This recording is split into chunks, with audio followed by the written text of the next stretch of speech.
Welcome to Bonehead Weekly, and it is our pleasure, and we have to thank two or three people for making this happen. But we have writer, actor, comedian extraordinaire Bradley Fowler. Bradley Fowler. Why did I screw that up in the first 15 seconds? I'm a bastard. Take two. Take two. We're not doing a take two. No, Mr. Fowler, can I call you Brad or Bradley? What do you like to be called? Bradley would be fine. Bradley. Sure. Bradley. You were on Scarefest television with a couple of friends of mine. How bad Yeah. was that? She's just awful, isn't she? Oh no. We won't They even say were her name. We'll just say that she's got that Wisconsin, oh, I'm so sweet thing, and we all know she's just dreadful. they were delightful. I can't even. No, they were great. I think I Oh, cried on that one.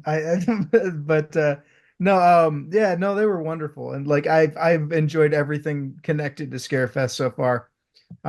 It's amazing. Like the whole con thing is new to me. And really? scare yeah, I started doing it with the success of Slaughterhouse, but Scarefest was obviously the biggest, and then walking in the door, everybody was just so warm and welcoming. It was just, I mean, really phenomenal, you know. Well, this leads me to a story I told you I would tell once we were on the air. And there's a couple Mhm. of things I want to get into as we go. But I have a 7-year-old. Mhm. And your table was located no more than 20 feet from the panel room. I never got to say hi to you. That's how busy we are. I never got to talk to you. And then I didn't find out to an hour ago from his mother that he actually did talk to you. So, quick backstory. The Boneheads, James, Chad, and I, we have a Mhm. Halloween party that's been going on. James, 17, 20. 18. It's Is it coming getting up on 20? Oh 20. shit, I'm 40. Actually, it is. I'm old. I'm getting old. It's 21 years because 20, at least 20 years. Yeah.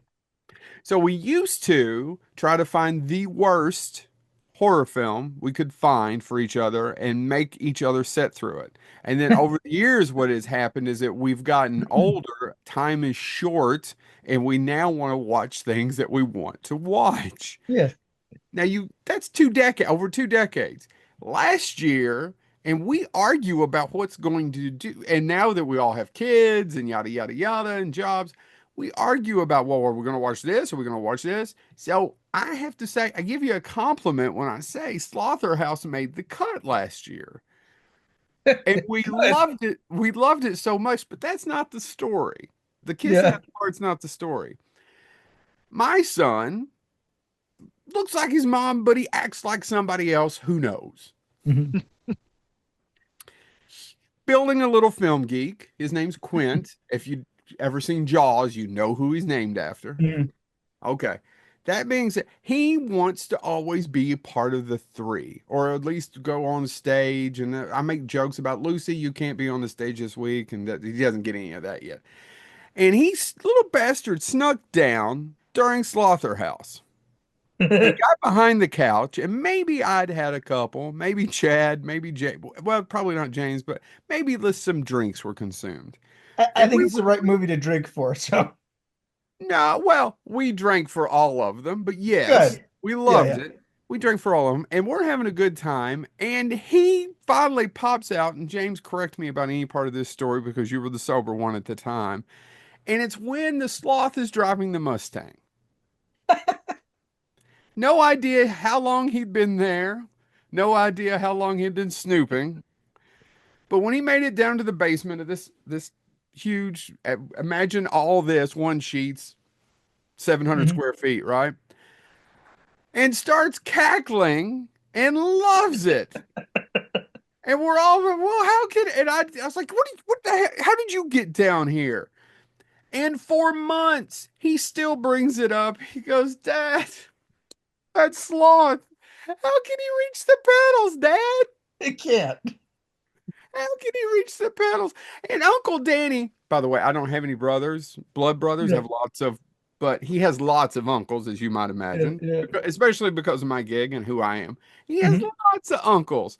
Uncle Danny has a Mustang. Do you think a sloth would drive his Mustang? Well, that one's a convertible. So my son apparently walked up and started, and I don't expect you to remember any of this from Scarefest, but I found out from his mom tonight, no, you didn't know that he walked up and talked to him? I go, I didn't get to talk to him. He goes, yeah, he talked to him. He goes, this Mustang with the sloth. I don't expect you to remember it, but I want to give a shout out to my son who I was back and forth whether I should show him the whole movie, but I think now that he's 7.5, we should go ahead and do it. Why not? My daughter saw it at 6, so Yeah, yeah. of We're course we just had a lot of talks. So she was definitely scared of Alpha, but no, honestly, I might remember if I saw pictures, but there was, like I said, there was a lot of people there, and it's so flattering because, in particular, I mean, we had so many young fans come up. It was really pretty wild, which was really our objective. The reason we made it PG-13 is because we planned on making this thing into a franchise. And so we wanted to introduce it to the youngest audience first, and then we want it to sort of grow with the audience. So we want to make like the next version rated R, but we knew it would take us a few years. Um, so that's the plan. I mean, that's all you can do in a movie is have a plan and then, roll the dice and see where it goes. But no, that's wonderful. I'm really flattered that your son had high praise. he loved it. But oddly enough, I don't know if James remembers this. Actually, you're not the first person we've had on the show who worked on the movie. Really? Mike Uh, Mendez. you had Mendez. Yeah, nice. Yeah, Well, so Mike gave a little bit of the history of it and whatnot while he was on here. But we've had tons of people over the years of 300 and some episodes, and what it is it just Mike Mike was very complimentary of the whole thing. well, we were blessed to have Mike, to be honest. It was pretty wild. You know, uh, I was aware of him when I was living in Los Angeles. Like I knew him, but I didn't know him. We ran in similar circles. One of my side jobs is I used to run a Halloween bar. Oh, In on the Sunset Strip called the Beetle House. And so I would always throw these Halloween, these like horror themed parties where we'd have It the Clown and I'd hire my makeup team. And I mean, the parties were insane, insane. But as a result, I ended up going to all the other horror pop-up events in town. So I'd always see him there. And one of my buddies, Stephen Shea, who's a filmmaker as well, he was always, because he was really good about knowing who's who, and he's like, that's Mike, that's so and so.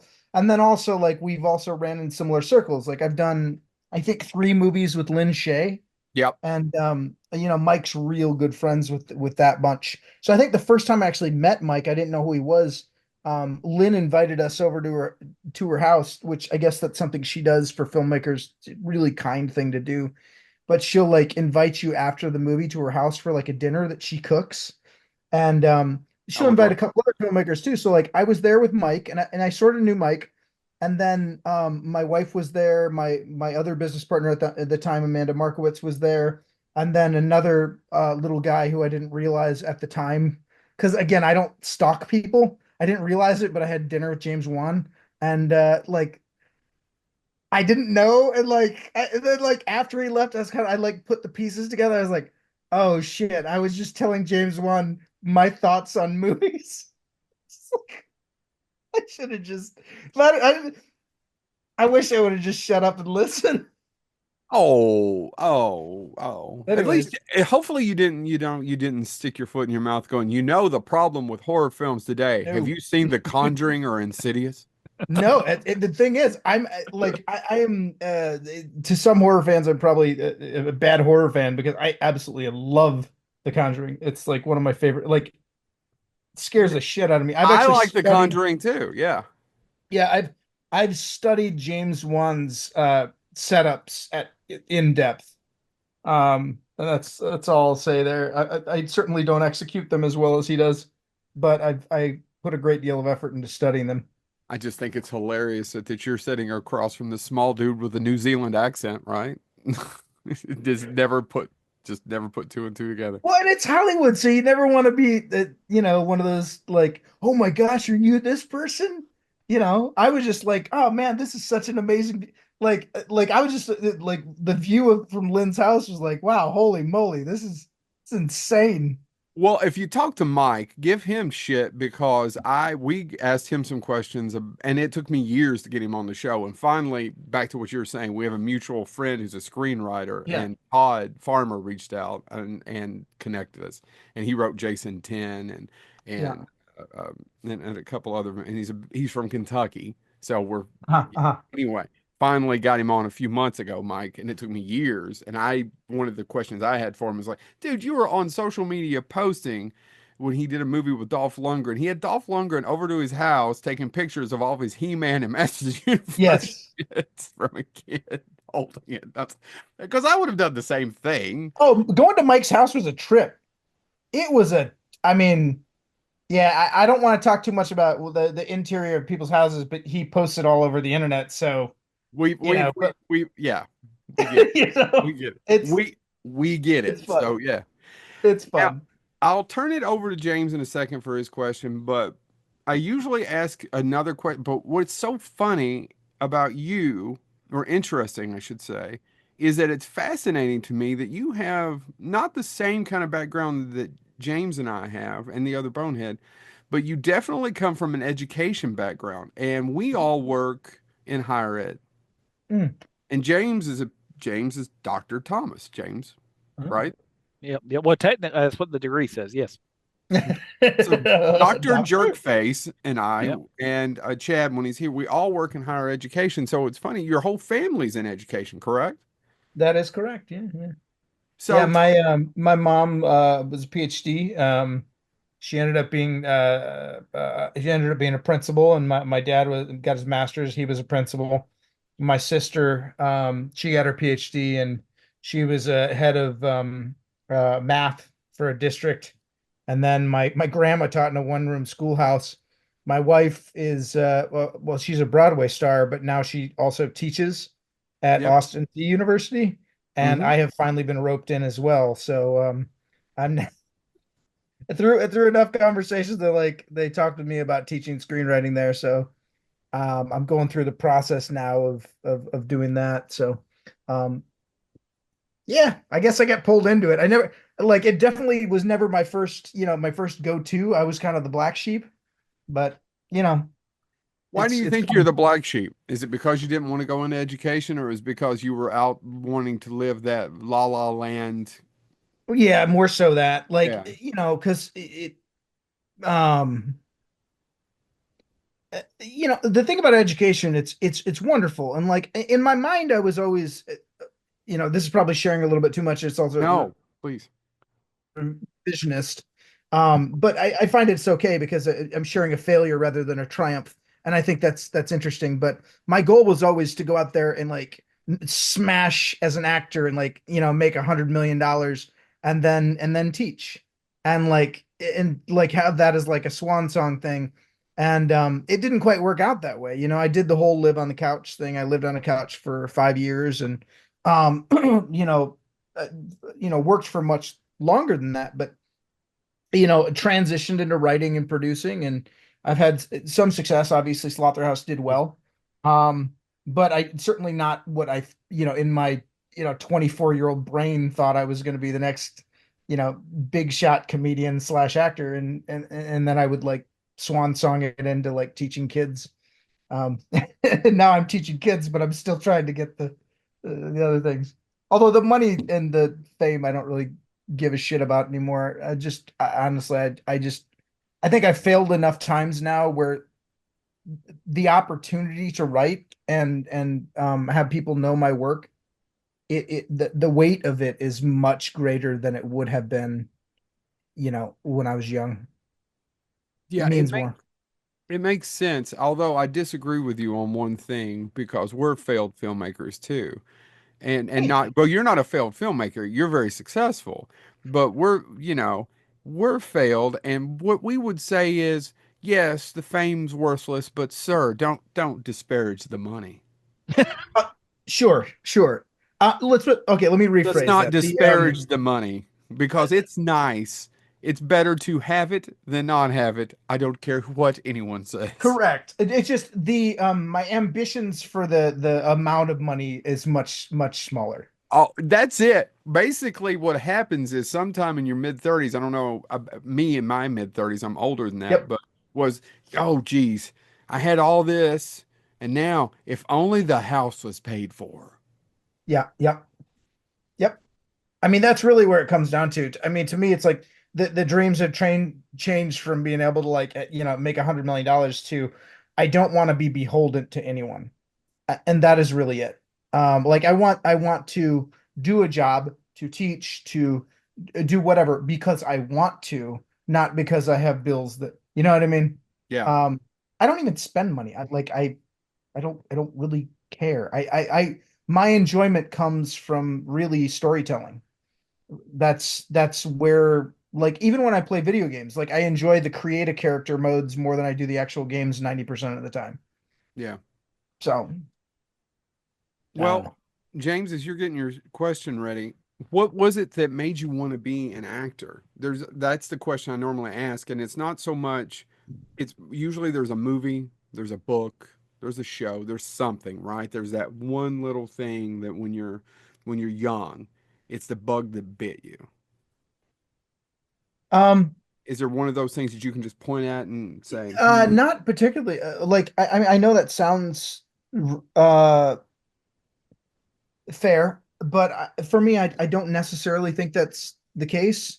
Like, obviously, movies, I wanted to be there. I wanted to live in those worlds, but really, what did it for me is I did like one acting class, one Meisner class, hmm, and I felt more real and I felt more present and alive in that moment acting than I did in reality. Because in reality, we have to wear masks, right? You have to wear masks. And all the time? characters on movies also have to wear masks. But the scenes are typically the extreme circumstances in those characters' lives. Like if it was just boring circumstances that we live day to day, well, why film that? And because we're filming those and writing those extreme circumstances, as an actor, you're at those heightened emotional peaks and valleys. And you still have to put the mask there. Otherwise, it looks like schmacting, looks like you're forcing emotions. Um, but because if the scene is written well, um, you're in these heightened moments. Well, the mask has to have cracks, and within that like diving into that life and actually getting to live it is like the most rewarding thing. And I have to quote one of my teachers from Los Angeles. She's since passed away. Her name was Eden Bernardi. She's out of the Margie Haber studio, but she had the most poetic way of putting acting that I've ever heard from anyone. She said, "You know, you want to be an actor when the thought of living only one life scares you to death."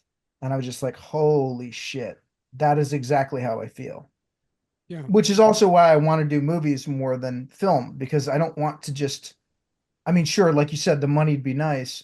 But to me, like to act in a television show for 15 years and play the same character and learn how to do my glasses acting is much less interesting to me than taking 6 to 8 months and diving into a life and. But anyways, I could go on about that forever, but my transition has primarily been to writing and producing because that's where the river has taken me. But I certainly acting is my first love by far. It's a fantastic way of putting it as far as how the river takes you because it's so hard to explain when we're working with, and you'll experience this the more you teach, when you're working with young people and they're young adults, in Mhm. saying, well, I get that you have these plans, but try to be open to there's going to be opportunities that you're never going to see coming. Yeah. Yep.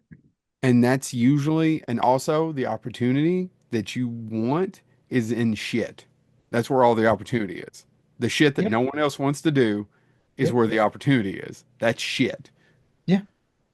It's where It all the absolutely diamonds are. it absolutely is. It absolutely is. I always one thing I always hear, I hate it when I used to teach acting in LA and I would hear actors complain like, oh, they don't want to get pigeonholed. They don't want to get put into this hole. They want to be doing this. And I'm like, you're a fucking idiot.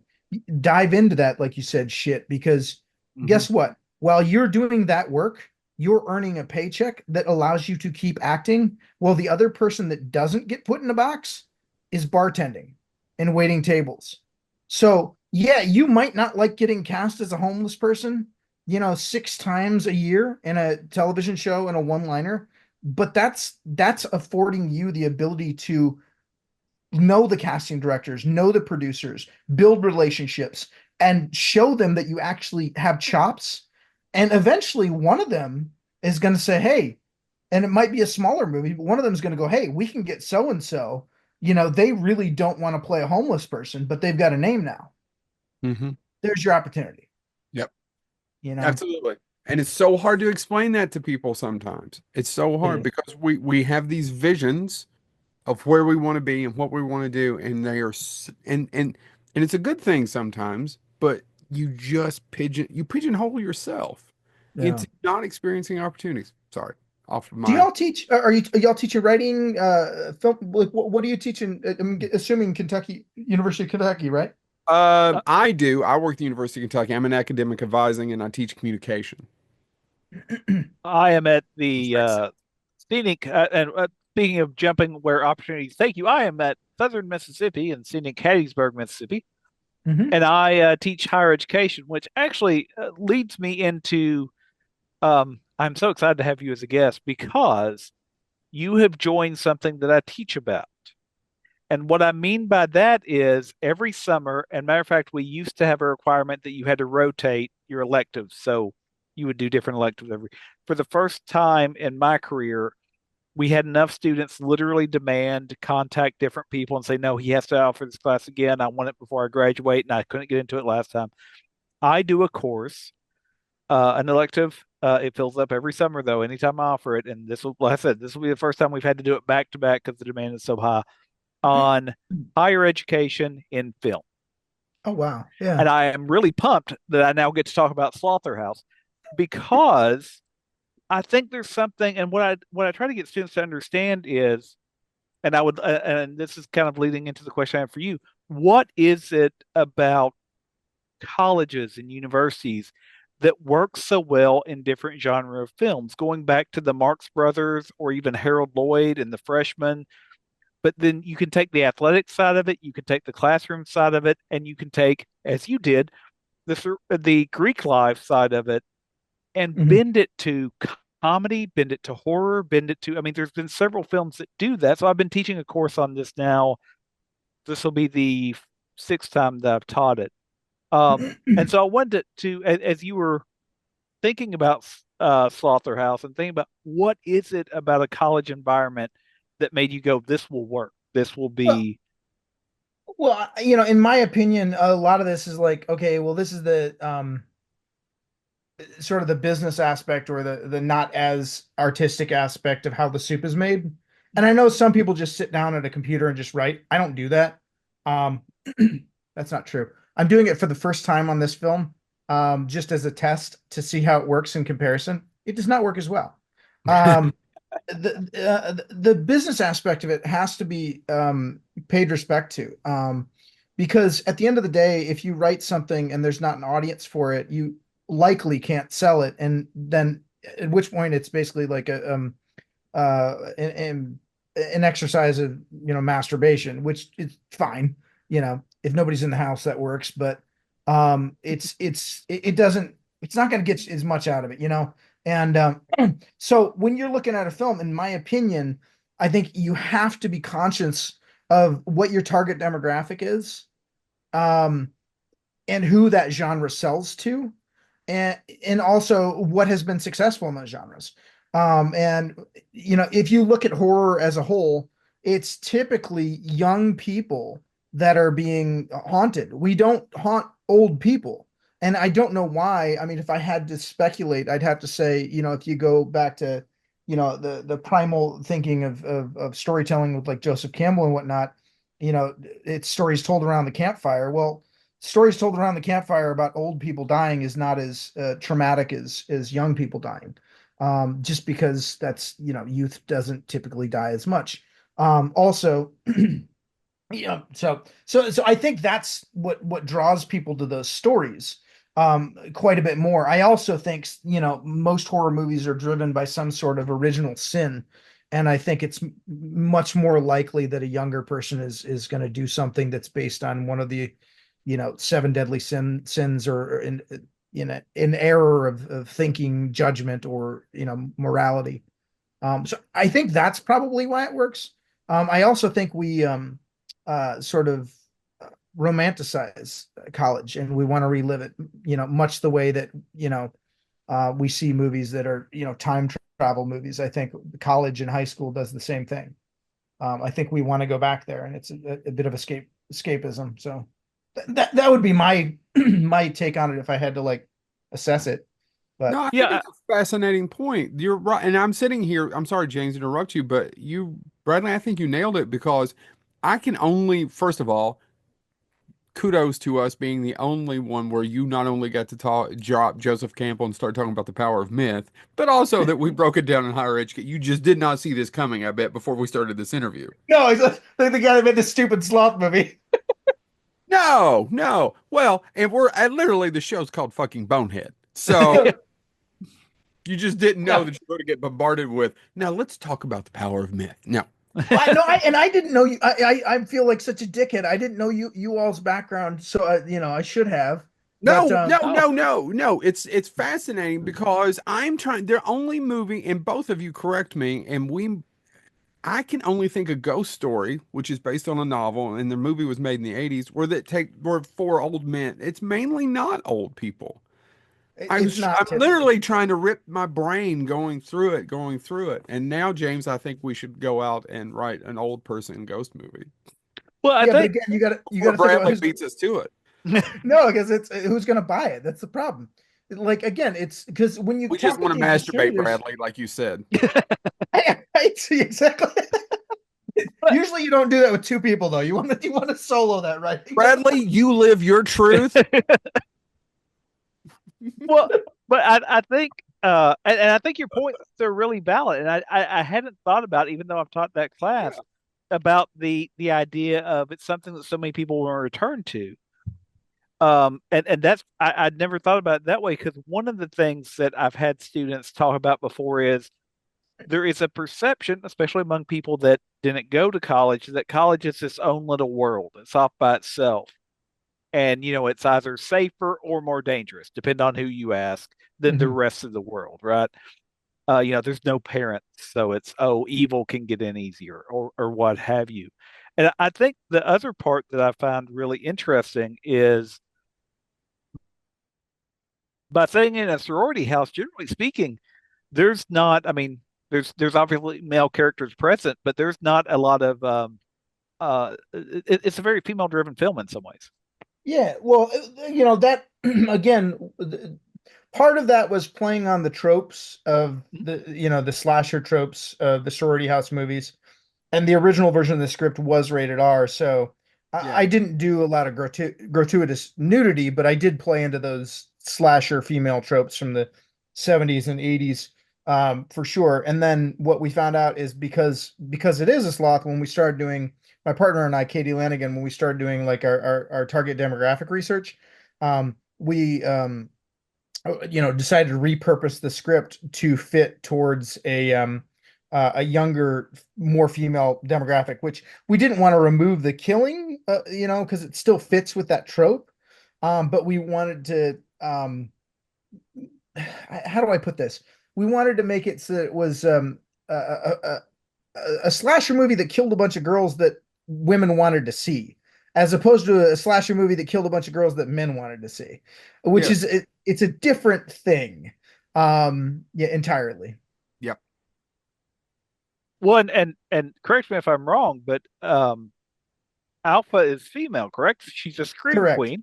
Yeah, So there's exactly. something also, there is something absolutely fascinating, because often these slasher films that are set in sorority houses, the murderer is male. You may have created one of the only ones where it's a female, admittedly a female sloth, but a female stalking. Yeah, And the only other one that I can really bring to mind, before we made this movie, because I think there's been a few since then. It's become a little bit more in vogue, but like but the Alien Queen was a Mhm. female, but Yeah.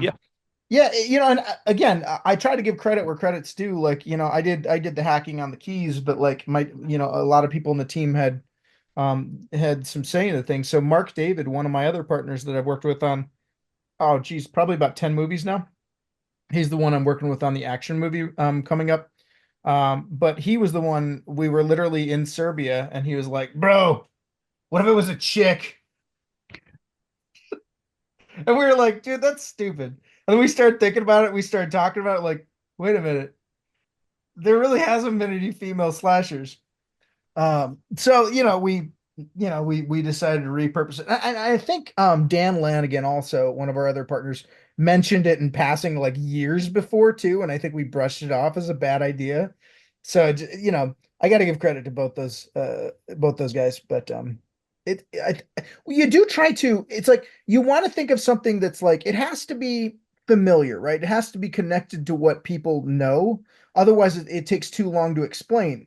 Like if something is 100% new, nobody understands it's hard to digest, and even if you do get it out there, it's likely to not make money. So it has to be familiar, right? But then how do you do that degree of variant in a way that also sort of applies certain elements that are slightly new or different takes on, similar stories? And so we try to add those things. Only in show business where you hear the sentence, while we were in Serbia. Yeah. Well, modern day, yes. I Modern mean, there. day. uh, Again, I teach the history of education. There's some other history there, Joe. I'll tell you Oh, after the show. I'm well aware of the country that gave us a Serbian film. I'm well aware of All its right, history. just Thank want you, to make sure. Doctor. Tito. Doc, Tito was the guy that built up the film program there in the 70s. I, a lot of oh my God, we could go into a there's a lot of dictators who had a lot of films. That was the only country in the 70s and the 60s Mhm. where people went and shot movies on the cheap. But let's get past that one. Now, how does one leave Cedar Rapids and go to Hollywood? Um, so it's You see the question? You know, yeah. you just get up and he's like, by God, I'm going to do it. Everybody here thinks I'm an idiot, or they think, oh, well, he's going to go get that out of his system. How do you do it? Well, first of all, I think they probably think I'm dumber now than they did then. But Oh, no, so I don't look it now, but I played football in college, so my focus was on sports and whatnot. Because in Iowa, especially growing up when I did, and being a teenager in the 90s, the internet was just getting started, and I didn't really know how to use it that well, so I wasn't really well researched on the entertainment industry. I knew in my soul that I wanted to do it. Like I used to study George Carlin when I was like 9 years old. oh, I saw him live. Literally used, yeah, I was obsessed. Mountie Python obsessed. So I didn't really know. I just loved these things. So I ended up getting a degree in the closest thing that I knew in college, which was advertising. So I got hired by a advertising agency in San Francisco, and I was an internship, and I did that for a short amount of time, and I realized, well, I definitely don't want to be in advertising, but I do really want to be in front of the camera. So I was like, well, shit, I just got my college degree. I don't want to be that guy that moves out to Hollywood with no experience and just says, hey, I'm here. And so I thought that was very uncouth. So I decided to go and have like a job in Chicago, and then at nights I would go to acting classes, and then when the acting classes got over, I'd go and do stand-up comedy. And then on the weekends, I would write screenplays. And so I did that for 5 years. I saved up every penny I could. And when I thought I was ready, I moved out to Hollywood. And by the time I got out there, I was told on my very first my very first interview with an agent that I was too old. And I was like, oh damn, I should have just went. How old were you though? 28? 27? No, I was about 30. 28, 20, 20, maybe 29. But you know, I graduated college, I think, at 24, Yeah. but because I got started younger. Ironically, I have a reading and writing comprehension disorder, so I got held back in school. Not ironic. Um, Yeah. so I was like that. I was that like 19-year-old in high school. Well, Anyways, it yeah, literally, I got an interview with my first agent in Hollywood. I got out there, I was well trained, I knew my shit. I knew that I could do this. And I got in there and she looked at my headshot. She goes, "This is a great headshot." Looks at the back, she goes, "You don't have any credits. You're too old to be in Hollywood with no credits." And I was like, "I don't think that's legal, lady, but okay." Hollywood, one of the last places where ageism is, well, Hollywood and the FBI, the last Yeah. place where ageism is permitted. I found out, by the way, last week. This shocked me. I'm officially too old to be a new employee at the FBI. They're hiring educators, and I was like, well, that would be interesting. And I Just looked, not you. it literally says must be 37 at the time of employ, but no older than 37 at the time of first hire. And I'm like, I'm out. I'm out. I'm done. I can't do it. I'll never. I don't know what an FBI educator would do, but now I'm not even going to look because I'll just be depressed. I won't be able to Doesn't do it. that suck when you like the first time you realize you're too old to do something? Like the first time you're like, I think most boys we like grow up dreaming of being a pro athlete, and then you reach an age where you're like, okay, shoot, it's never it's not gonna Yeah, happen. yeah, no, Never and gonna happen. that's it. Like literally, I was saying the other day, I was actually joking with someone. What sport can I start to try that I might be good at that I didn't know that I might get a season? I don't know how to play cricket. What's the average age of a cricket player? I don't know. I'm betting I've missed all the windows now. If you got good knees, you might be able to shuffleboard. Yeah, well, there you What? go. No, what's the curling? Where Curling, curling. you Yeah. might be able to curl. Curling.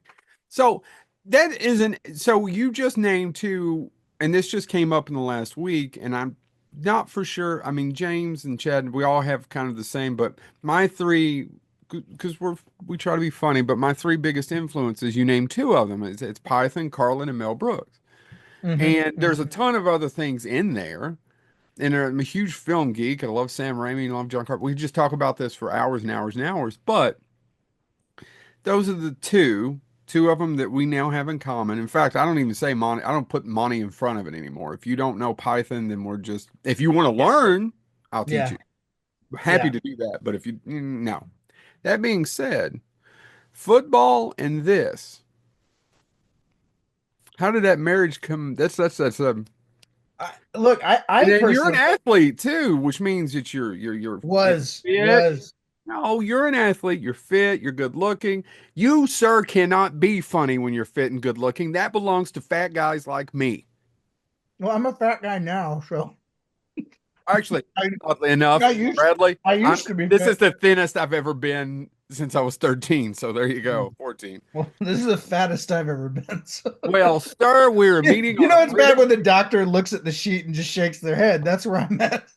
But we are no, What? No, road. that part of that goes back to being a certain age, though, too, because at some point they just find something to pick on. I'm pretty sure. Like I think once you turn about 30, they're like, "Nah, I got to find something on this I need to point yeah. out. I got to Mhm. check their ego real quick. Let me, yeah, you need to worry about this." Yeah. Well, my ego, Hollywood successfully killed my ego. So, but no, look, my personal belief is like, I know a lot of acting teachers don't want to hear this. Look, there's a lot of technique in acting, and there's a lot of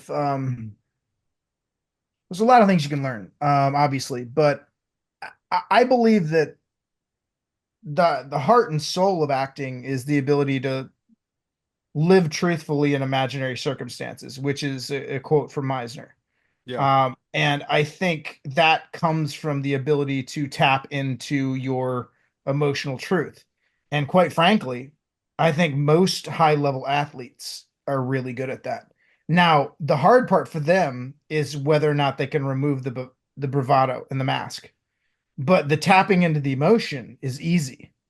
The hard part's getting rid of the bullshit protection devices that sports teach us to be cool. yeah. So I think athletes actually, quite frankly, are um, very primed to be good actors, personally. But Hmm. I have a weird question I've never asked anybody in all these years. It's a two-parter. When did you think? When was it like? I've got this. I'm going to make a living. When was that moment? Boy, Make a living in actual entertainment industry. I mean, I am still struggling with that, quite frankly. Well, it never Um, stops because it's gig industry and it never ever exactly. stops. I will say the moment when Slaughterhouse's trailer dropped, um, and we went viral on Twitter, my wife and I sat on the internet and or on Twitter X or whatever Yeah, yeah. Who gives a shit? Yeah. and we scrolled for almost 2 hours and we couldn't reach the bottom. And my wife is, relatively famous. She was a Broadway star. She played Elphaba from Wicked. Yeah. Uh, and If my daughter heard that, by the way, she would appear next to me because she is obsessed, absolutely, with Wicked in all its forms. Matter of well, fact, I drove her to theater today. That's why I was a couple minutes late getting on. I had to go pick her up. And on the way back, we were listening to the Broadway score and all that because and so I had it screamed at me by a 15-year-old. I mean, it is an addictive play. But yeah, Victoria's, I mean, she's phenomenal. And yeah, she's got quite a fan base, but she's always sort of, whenever anything happens, she's sort of like that old wise Confucius. Yeah, I don't know if you know that whole like where the donkey shows up and the guy says, "We'll see if it's Yep. good luck." The whole "we'll Yep. see, we'll see." We'll see. So that's sort of in many ways the way she reacts to most news, whether it's good or bad. Um, and I usually I'm like a roller coaster. But we were both sitting on the couch, and she looked at me and she was like, "I've seen it happen before." She's like, "This is what it looks like," and I was like, it was like, and again, I started writing in 2000. So 2000 to 2024, that's or 2020 Three. 23 is when it came out. 23 years. And, granted, not all of it was fully focused on this thing, but that's a long time. So when that happened, I mean, I was just like overwhelmed. To be honest, like incredibly grateful.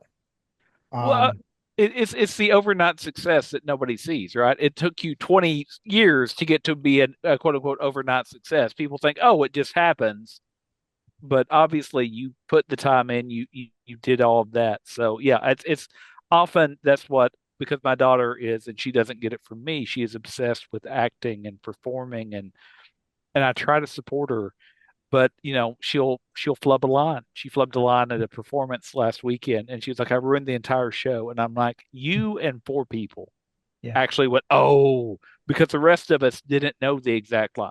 Was it Saturday's matinee, the one I went to? No, no, it was Sunday. It was the one I went to. Oh, I like to think she was nervous because her father was out. No, I'm kidding. Well, Um, but even then, like I think the best lesson you can learn in the arts is how to fail. yeah. Because like you're going to, and even if you don't, you will.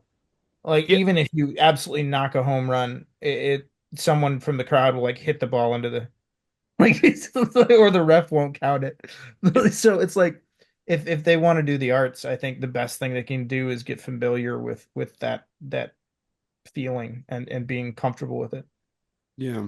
Yeah. Leads me to my second question, part two of this. You were talking about a dinner party with James Wan. And normally I don't ask this, but I don't know why I want to ask you because I feel like there's a good one. There's a good story. Hey, what was, Kiddo, let's say hi. hey, hi, how are you? Good. Yeah. Are you up late? You're Hey, probably a kiddo. couple hours behind us, right? Good night. I love you. Love you. Hi, sweetie. What is this? That's a Target card. You can have that later. Don't do it now. What are these for? Those are cards. Those are gift cards. What Chick-fil-A, is cheese. that for? That's for Target. You wait until tomorrow. I'll show you it, okay? All I I heard love was it. going to the Can you cheese. shut the door, baby girl? She's adorable. Yeah, I love her. So, Sorry. and Yeah, that's the most important thing anyway. it is. That's the best. It's the Yep. best. It's the hardest, best thing you'll ever do. It is. No, you'll never fail as much as you will there. Yeah, yeah, That you'll fail every day. every day. Yeah, Every day. but you do Sorry. your best, man. It's the Oh best yeah. though. That's what Oh yeah. people say, and I keep beating myself up. But yeah, I would always at least say to myself is, well, I'm present. Well, Yep. let's see, you got me beat. But no, I think that's the other part of it, though, right? It's tying it back to what I just said about my daughter, right? I notice every time I strike out, or I think I strike out as a dad, and I don't think my kids do. I think I'm harder on myself. Now, when they really mess up, they do let me know. Yeah. Yeah, yeah. Your But agent but will let you know too. yeah, yeah, yeah. I think that's so. Anyway, sorry.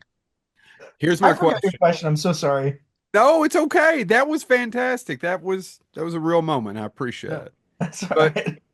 what was there has to be a dinner party, there has to be some sort of club, there has to be at some point where you as you're there for maybe the first 5 or 10 years and you're kind of sitting there and then someone introduces you to someone and you go, holy shit, that's blank. And I'm having a conversation with blank and I cannot believe I'm having this right now and it's kind of an out of body experience because I get questions a lot of times of like who's the biggest celebrity and I go, well, that's very subjective, or who's the blah blah blah, and I go, I don't know, I meet a lot of them, and the people I get excited about are necessarily not the ones that you're going to like. I did Chuck Norris a few years ago. He was Yeah, great, no yeah, issues. Was I nervous? George Romero's 8 years ago before he died. yeah, Yeah, yeah. I had to Everybody's have, got their I had people. to had, and I, this doesn't really kind of get nervous. Yeah, I always have Yeah, apprehension, but to, sure. like, no, I don't know if you were there or not, James, but I needed 20 minutes to myself Yeah. before I got, I did. I just needed it.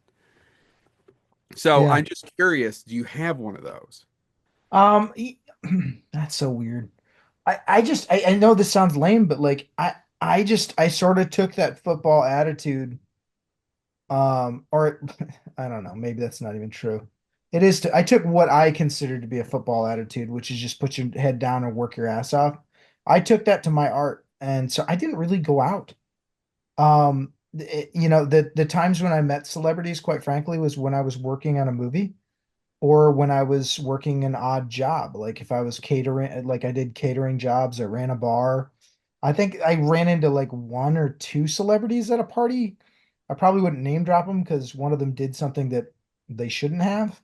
Um, so I I have won't. those stories too, and I don't talk about either because Yeah, I love my side gig.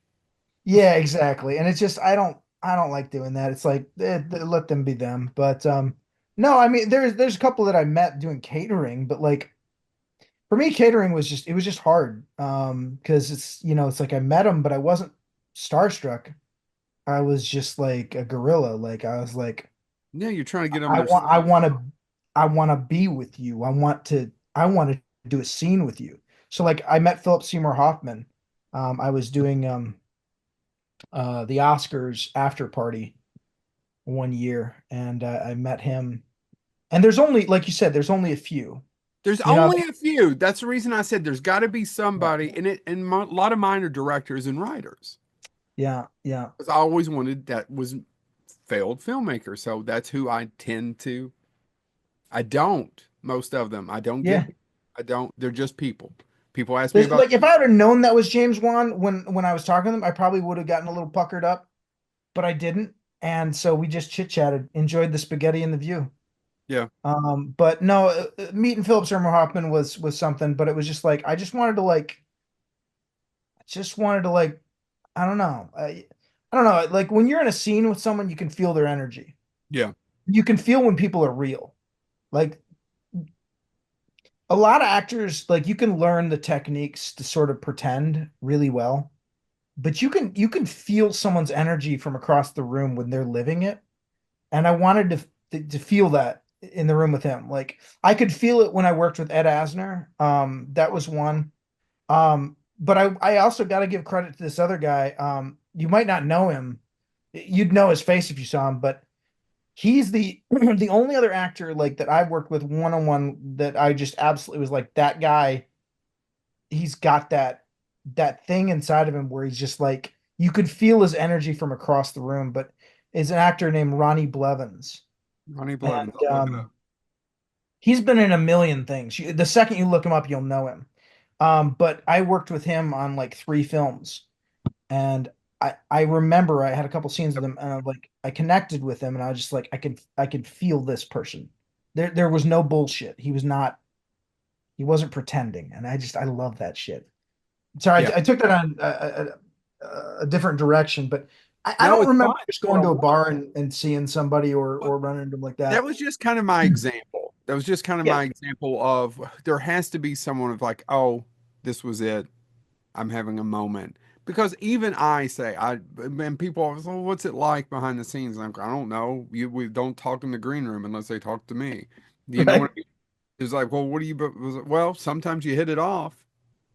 Like, Sometimes it's weird. sometimes it's weird. So we were doing our live show right at the end of that Saturday night, and for an example, I had did the director panel right before we were doing Bonehead Live, and we didn't have a guest. Adrian, who may have booked you for Scarefest, we Uh-huh, just she did. Yep. it didn't work out. And I'm not mad at Adrian. We're about to wing it. And then as we're doing at the end of the panel, I hit it off with a couple of them, and Charlie Band, who runs Full Moon, Uh-huh. Yep. said, what are you doing? I said, we're about to do this podcast. Oh, really? Yeah, we don't have a guest, but oh, I can do 10, 15 minutes. 4 shots of bourbon later, and an hour later, whole episode with Charlie Band, we exchange and we're good. It's those things. It's Yeah, those, yeah, yeah. and what I try to explain to people is 80 or 90, it's like anybody else. 80 or 90% of them are fine, 10, 20% a-holes. Yeah, that's life. And Yep. sometimes that's just life. That's people. They're just Yep. people.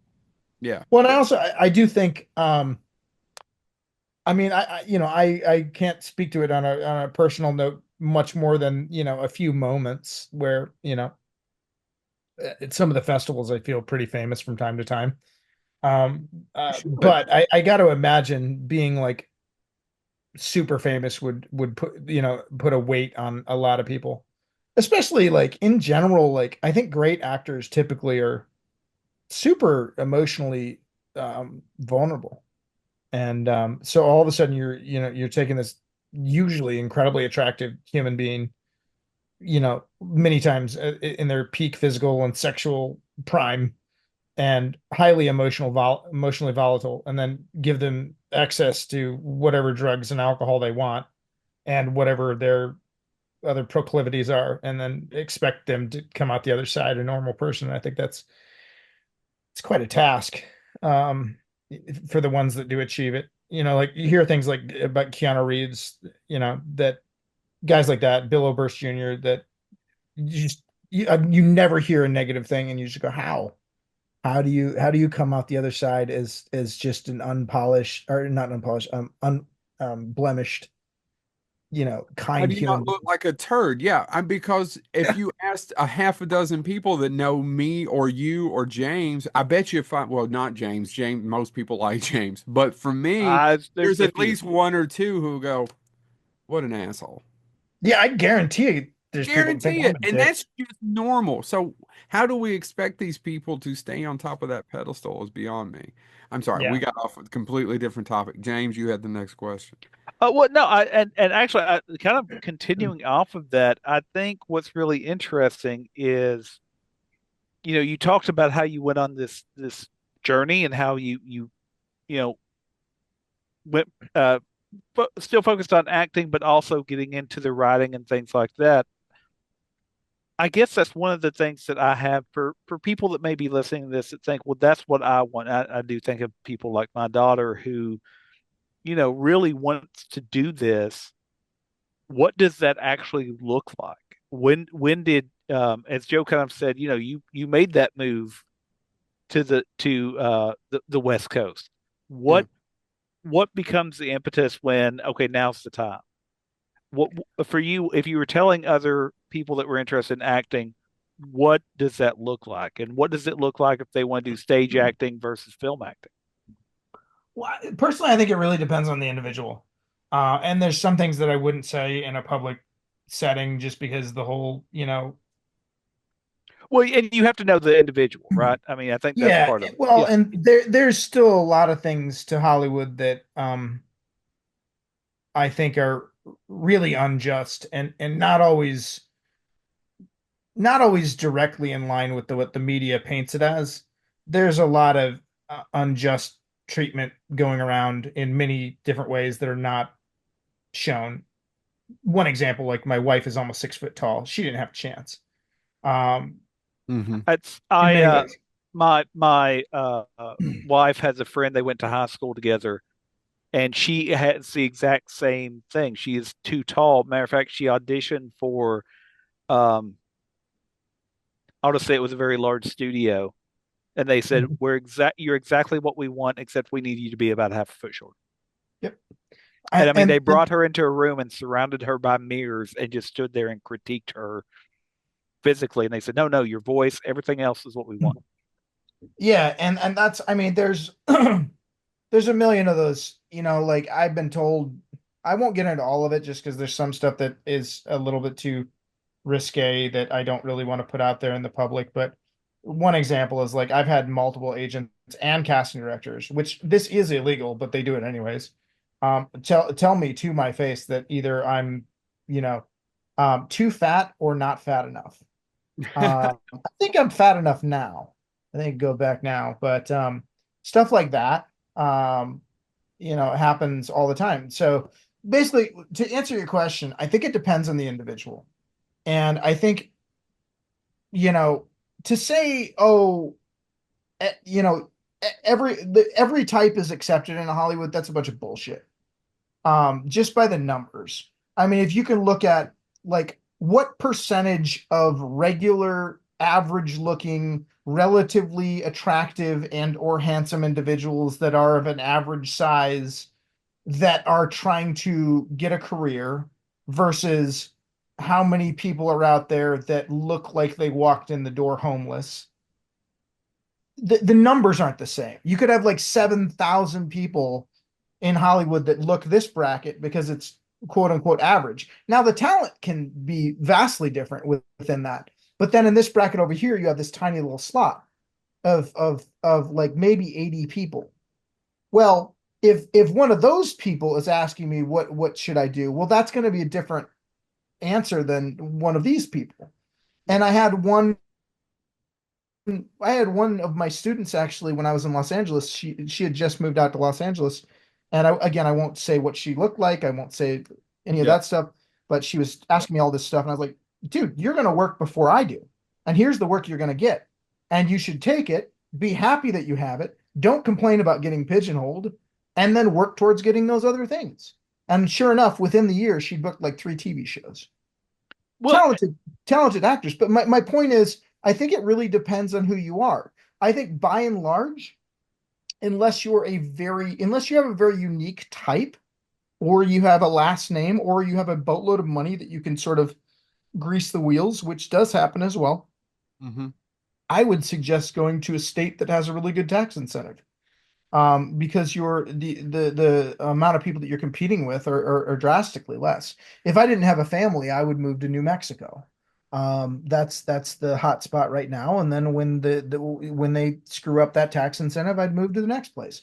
But there was more people were working more when I lived in Serbia than they were. My friends in LA weren't working at all, but people in Serbia they're working in Hollywood movies. Yeah. Same well, like Atlanta. Yeah.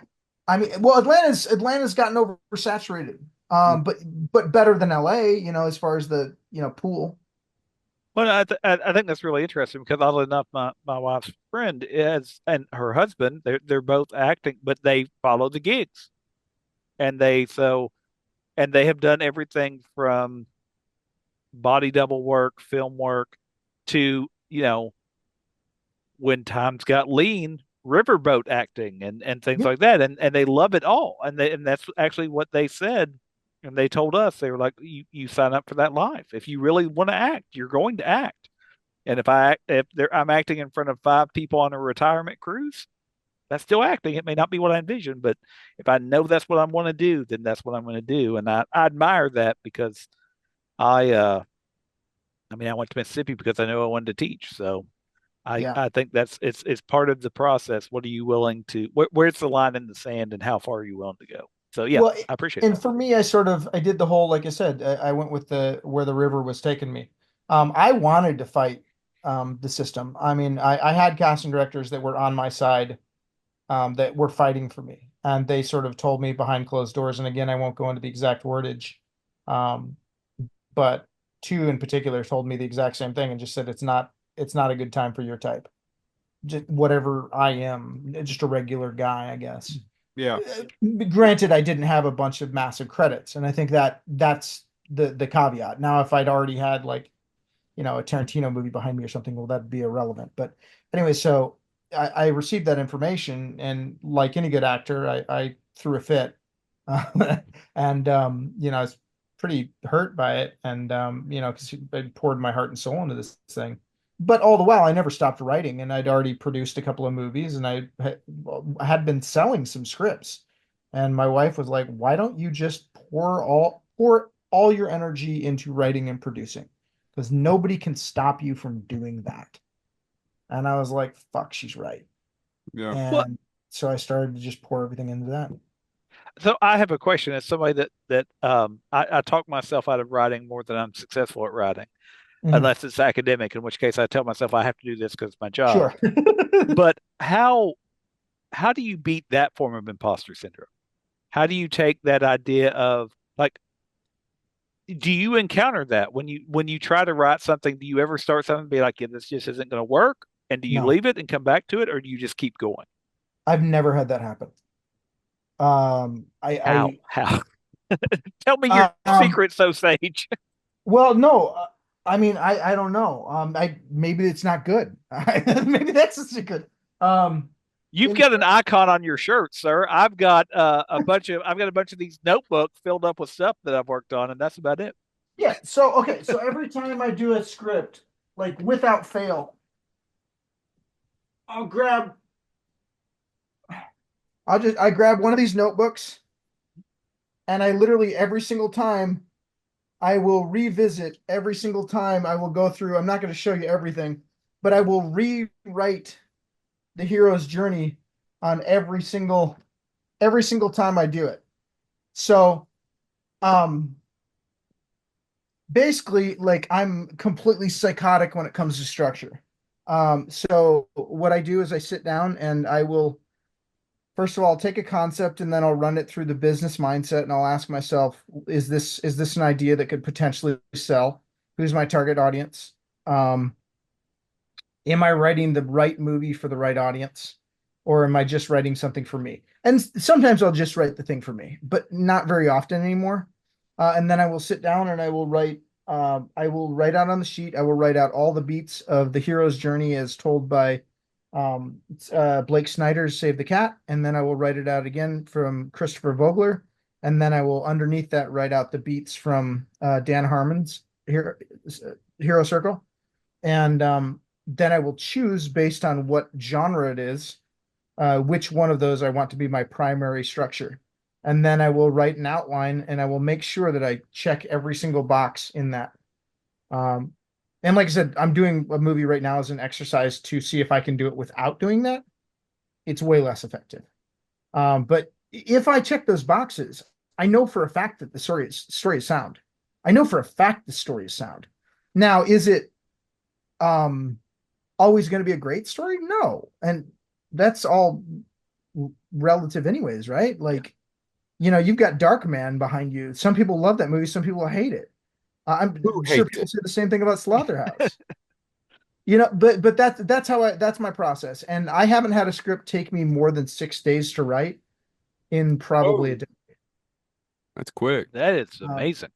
but that's the process I use. I've got a story that's been in my head for 20 years and I've never been able to get it all out. I need to start looking at your process then. I appreciate it. Thank you. Yeah, no, well, again, I mean, everything's a rip off of Joseph Campbell. It's just about, I feel like a lot of times when we learn it, we stop visiting it. I got brought onto a script recently, and I got brought on with another writer, and the writer's, got a master's degree in screenwriting, and what he'd done is fantastic, and I would argue, better than what I could do. But he was stuck, And I just started asking him questions that are like the basic setups from story structure, and he'd forgotten, you know. So Yeah. sorry, that's my thoughts. No, I just realized, Bradley, I promised you we wouldn't keep you much longer than an hour. Um, to kind of size it all up, when are we getting Slaughterhouse 2? Well, I don't know. I've written three different versions of it. Um, I've written three different versions. All of them could go as one-offs, or all of them could go together into an arc. We do have a capital company that is interested, but my partners and I have to get together and agree on which direction we'd like to go. I would like to do Slaughterhouse 2 and 3 back to back. Yeah. That would be my ideal situation, and try to raise the capital and shoot them back to back. The difficult thing is we could probably shoot it tomorrow, if we either A, use the puppet that we have, or B, use CGI. But I think both of those scenarios would be problematic because one, we have to raise the stakes, as far as like what Alpha can do in the second one. Hmm. And quite frankly, you build the puppet to what's on the page, and what's on the new pages probably would be out of this puppet's capabilities. Yeah, I get it. So I Now, hope we shoot within a year.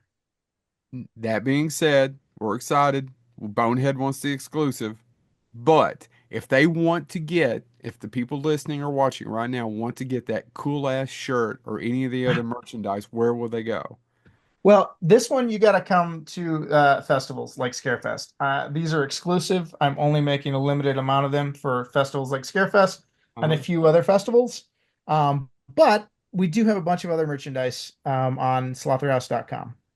Okay. Tons of different stuff. That's where the main variety is.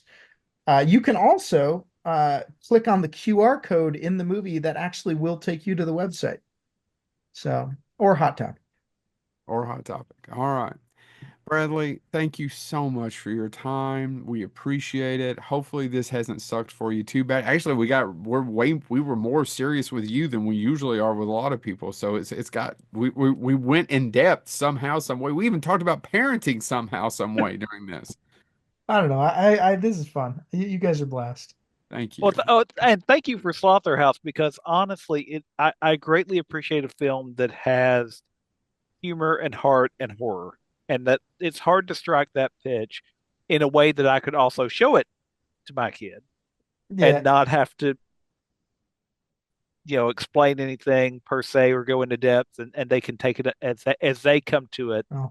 which is different than I come to it, and we can have a conversation afterwards. So, as a parent, thank you for that. I really do appreciate that. Yeah, I am waiting for Slaughterhouse 2 because I know that me and a couple of kids will be watching it when it comes out. So, Yep. Oh boy, we're ready. We're ready. it's currently rated R, so Well, the good news is they're a little bit older. His kids are Okay. older than ours. We're Yeah. we're Okay, good, good. good, good. We're good. Yeah, We're yeah. good. All right. All right. This has been Bradley Fowler. Thank you so much for being on Bonehead Weekly. Appreciate y'all.